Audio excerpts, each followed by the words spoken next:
fait grave longtemps que j'ai pas montré ma tête ici. Grave longtemps. On m'en parlait encore l'autre jour. Que mais, Matoum, tu es où? Pourquoi tu publies plus les vidéos? Mais bon, c'est pas grave, le pourquoi du comment et tout. Maintenant, je suis là, c'est le plus important. Le décor a changé tout simplement parce que je suis tombée sur une info ce soir et je me suis dit, allez, pourquoi ne pas réagir tout simplement? Alors j'ai mis ma caméra, j'ai mis un peu de lumière et me voici.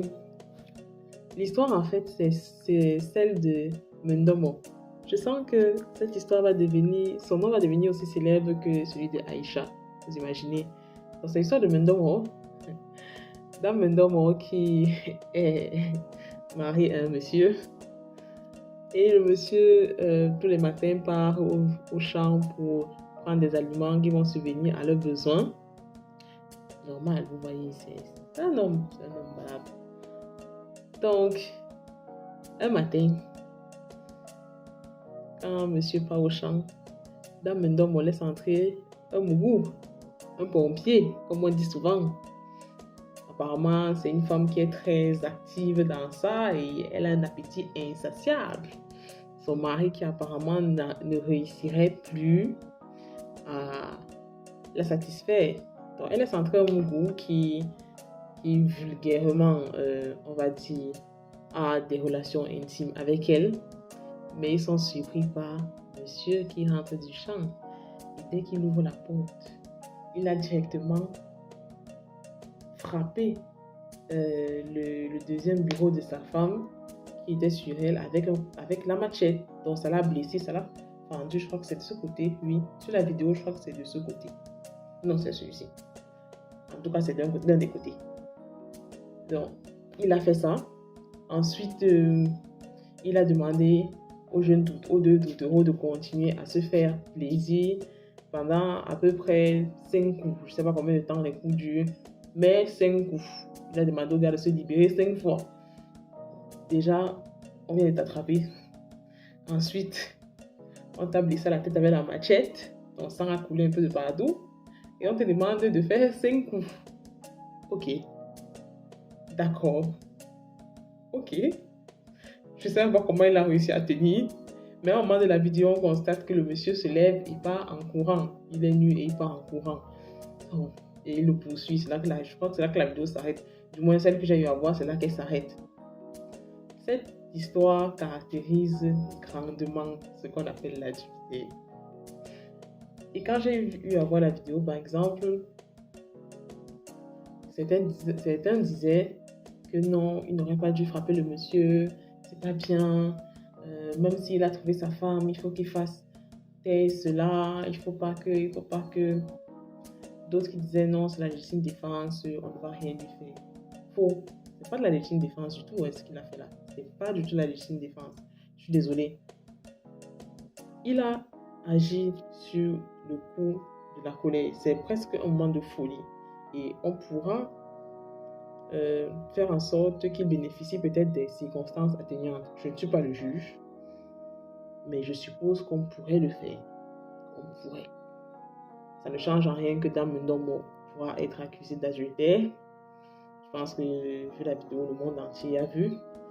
Elle pourra être accusée d'adultère et être punie de l'emprisonnement de 2 à 6 mois qui est souvent appliqué dans ce cas-là. Et mon avis personnel sur ce sujet serait tout simplement que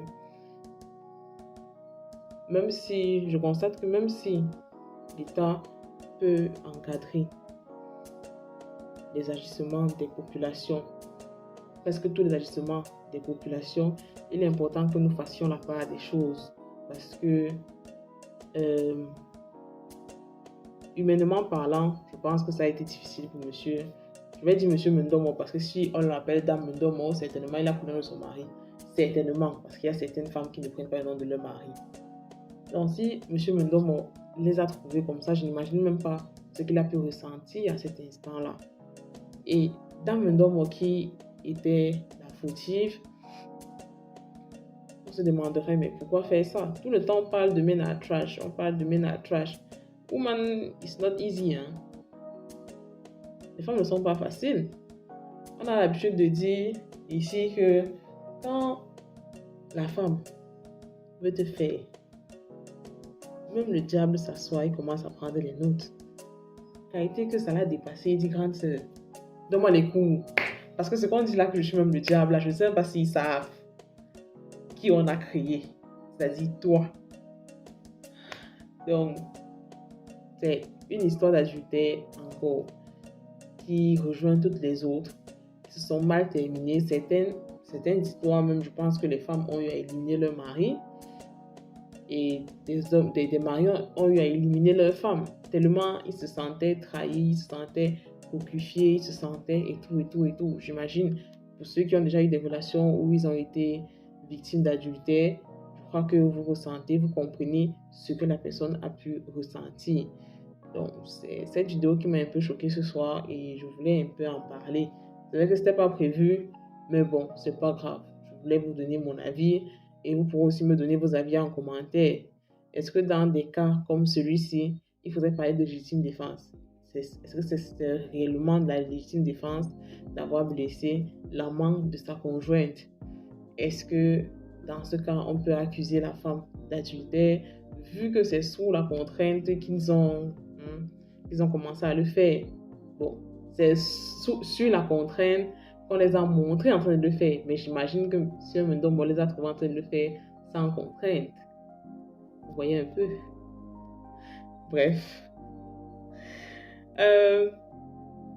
Laissez-moi vos avis en commentaire. N'oubliez pas de vous abonner, de liker, de partager la vidéo. Et on se retrouve très prochainement pour une nouvelle vidéo. Bye!